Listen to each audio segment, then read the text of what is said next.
Drag Queen of the Week. So I am here with Belinda Scandal of fame and fortune from down Canal Street. Hello, how are you today? I'm very well, thank you. How are you? Not too shabby at all. So for the listeners at home who don't know who you are, tell them a little about yourself.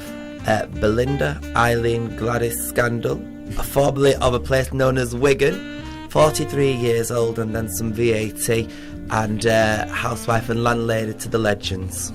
To the legends? To the legends. I think it says that anyway. Any in particular, or just all of them? None in particular at all, no. Fantastic stuff. And we are here doing Drag Queen of the Week feature, and going to ask you a few probing questions and a few more light-hearted ones as well. How do you feel about being probed? There's nothing wrong with being probed. Fantastic. Quite excited. I can see your nipples are rigid. Yes, they are. Coat pegs.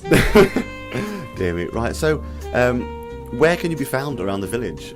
Where are your regular haunts? I have got a nice little show bar, a very sort of small show bar above the Rembrandt, and that's called Belinda Scandal Show Bar, and that's where I spend 4 nights of my life, and then the 5th night is spent on a Sunday afternoon, because that's all I can be bothered doing is a Sunday afternoon, because there's too many omnibuses on to catch up on with the soap, so I have to catch up with them on a Sunday, and then I get a nice Monday and Tuesday to relax and chill with the children in the cupboard. Are you all in there together, or just the kids? I just keep the kids in there so they don't interrupt my soaps. It's fair enough. Mm-hmm. I can understand that completely. What sort of stuff do you have going on in the show bar? Well, as always, up and down the street we've got karaoke, but then we've got my Friday and Saturday show, which is an all-live show, which would have been the show that I would have done on the cruise ship many years ago if Jane McDonald hadn't got there before me and robbed all of my limelight. Oh, the bitch. She is a bitch. She is. She's robbed my style and everything. The only thing that's different between me and Jane McDonald is the fact that she is brunette, although she's not really. She's grey now, and I am natural Proven mahogany. It is a beautiful colour. Thank you very much. Real hue. People call it ginger. It's not really ginger. Oh. It's actually number 52 off Swashcoff. What made you first aware of drag as a thing? Drag.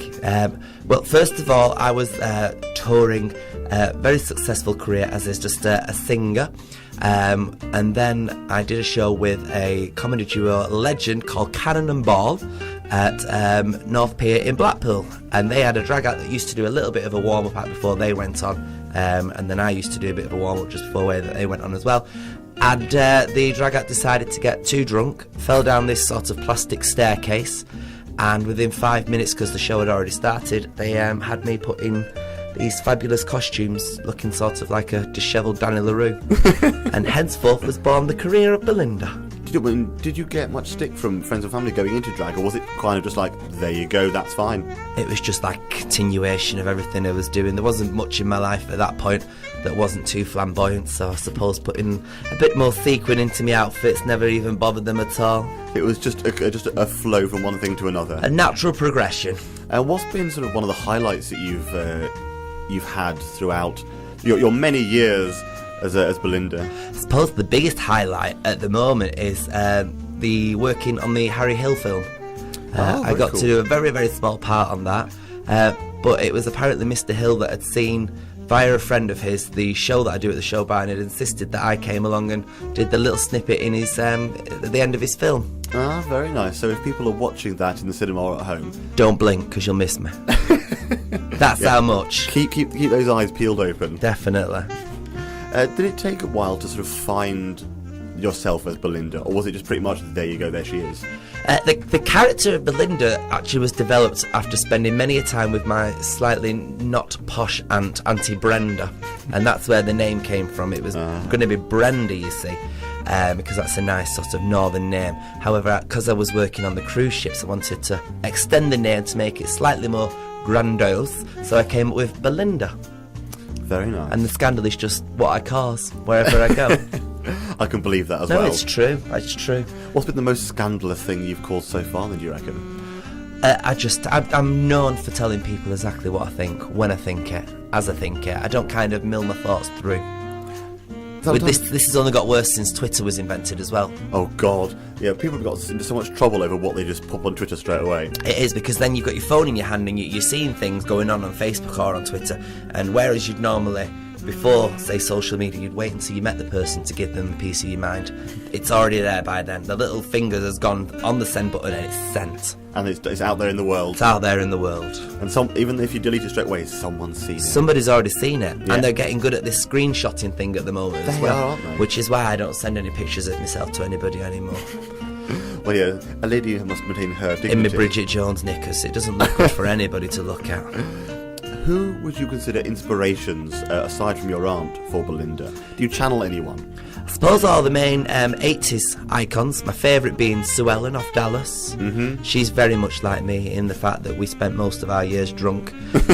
She's very much like me. Who else is there now?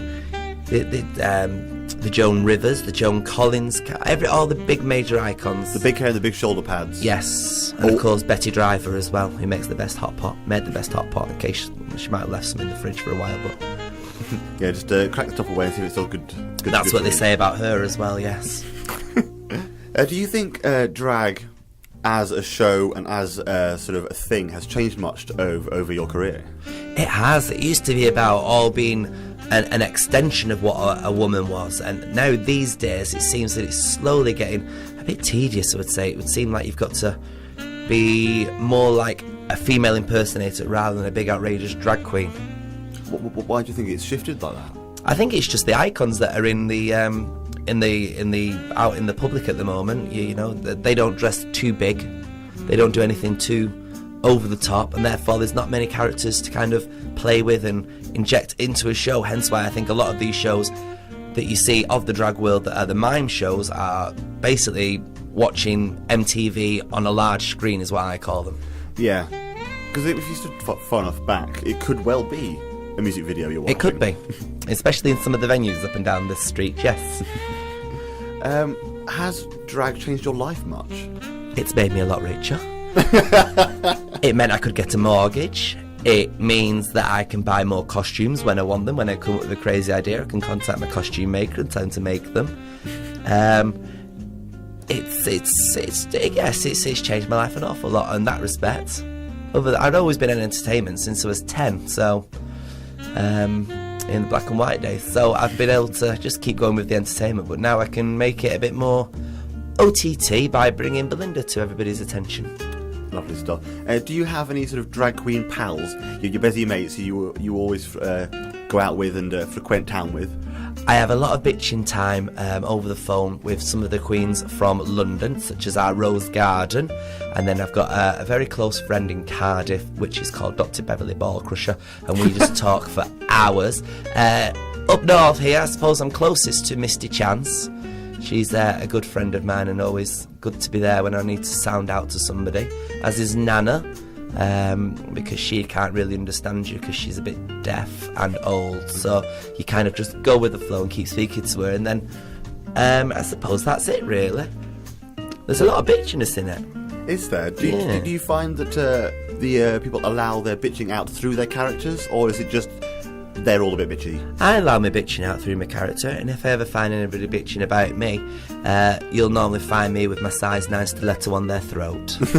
Are you finding that there are more people trying to get into the world of drag at the moment with the popularity of things like RuPaul's Drag Race? There's a lot more people wearing women's clothes. Thankfully not so many on Canal Street though. They all seem to, most of them, I would say 90% of them are doing a good glamorous job at maintaining drag as it should be really, which is, you know, a bit of glamour and a bit of glitz and glamour and outrageousness. Glitz and glamour and outrageousness, yeah. I'm glad to hear it. What do you see for the future of drag?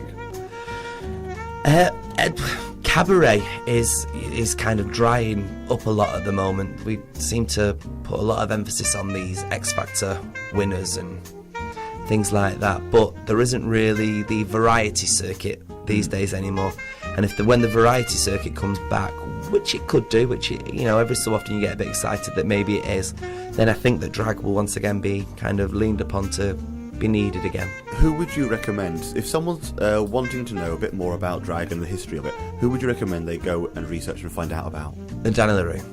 Just there you go, Danny LaRue. Danny LaRue, because he started this acceptance of being able to be funny, and then through him being the glamorous side, then you had Paul O'Grady who decided he wanted to be Lily, and in order to be famous he decided he'd go against exactly what Paul O'Grady was about. So his original character was all about being trashy and, you know, rough, and he did well with that. And now we've got to find what's popular and find a new balance, and then I think we'll find what is the next big drag thing, really. And finally, what advice would you give to a fledgling queen?